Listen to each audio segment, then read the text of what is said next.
എന്തൊക്കെയുണ്ട് വിശേഷങ്ങൾ കൂടൽ മൂവി?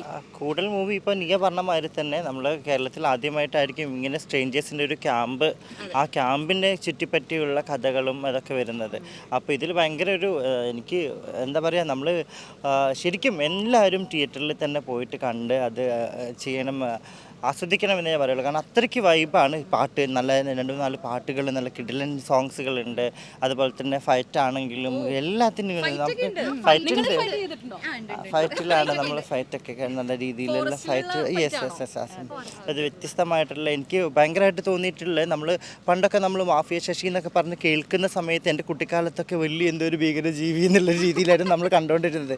പക്ഷേ പുള്ളിക്കാരൻ വന്ന് ഫൈറ്റിനെ കുറിച്ച് ഓരോന്ന് ഡീറ്റെയിൽസ് ആയിട്ട് നമുക്ക് പറഞ്ഞു തരികയും അത് നമ്മൾ ഫ്രെയിമിൽ കാണുകയും ചെയ്യുന്ന സമയം കിട്ടുന്ന നമുക്കൊരു ഹാപ്പിനെസ് ഉണ്ട്.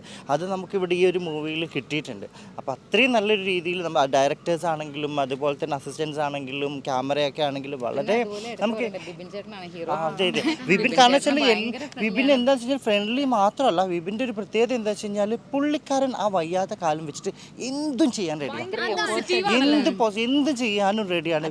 ചെളി കിടന്ന് ഉരുളാൻ പറഞ്ഞു കഴിഞ്ഞാൽ അപ്പം ചെളിയിൽ എപ്പോൾ കിടന്നെന്ന് ചോദിച്ചാൽ മതി, എന്നിട്ട് ടേക്ക് ഓക്കെ ആയോ എന്ന് ചോദിക്കും. അപ്പോൾ ആ അത്രയും ഇത് ചെയ്യുന്ന സമയത്ത് നമ്മൾ എന്തുകൊണ്ട് നമുക്കത് ചെയ്തുകൂടാ? നമുക്കിതൊക്കെ ചെയ്യാം എന്നുള്ളൊരു പേടിയായിരിക്കും, ചെയ്യാന്നുള്ള പേടിച്ചിട്ട് നമ്മൾ ചെയ്യാണ്ടിരിക്കുകയായിരിക്കും. പക്ഷേ പുള്ളിക്കാരൻ ചെയ്യുന്ന സമയത്ത് നമുക്ക് തീർച്ചയായിട്ടും നമ്മൾ സ്വാഭാവികമായിട്ടും നമ്മൾ അറിയാണ്ട് നമുക്ക് ആ ഒരു പുള്ളിക്കാരൻ്റെ ആ പോസിറ്റീവ് വൈബ് നമ്മളിലേക്ക് പകർന്ന് കിട്ടിയ മാതിരി നമുക്ക് ഫീൽ ചെയ്യും. അത്രയും നല്ല എനർജറ്റിക് ആയിട്ടാണ് കിട്ടുന്നത് നമുക്കത്. അതുകൊണ്ട് തന്നെ ഈ ഫിലിം എന്തായാലും നല്ല രീതിയിൽ നമുക്ക് ഇതിവിടെ മേക്കിംഗ് ആയിട്ട് എല്ലാം A to Z കാര്യങ്ങൾ നമ്മൾ ഹാപ്പിയാണ്. അതുപോലെ തന്നെ നമ്മൾ ഈ ഒരു സിനിമയിൽ നിന്ന് മാറി ചിന്തിക്കുമ്പോൾ സാധാരണ ഒരു പ്രേക്ഷക എന്നുള്ള രീതിയിൽ എനിക്ക് ഉറപ്പാണ് നമ്മളെല്ലാവരും ആഗ്രഹിക്കുന്ന രീതിയിലുള്ള ഒരു മൂവി ആയിരിക്കും. അത് ഞങ്ങൾ ഫസ്റ്റ് ടൈമിലാണല്ലോ സിനിമയിൽ അങ്ങനെ ഒന്നും വിചാരിച്ചിട്ട് ആരും കാണാതിരിക്കരുത്. എല്ലാവരും തിയേറ്ററിൽ തന്നെ പോയിട്ട് കാണാം. എല്ലാവർക്കും ഒരു ഹോപ്പ് തരുന്ന മൂവിയാണ്. തീർച്ചയായിട്ടും നല്ല രീതിയിൽ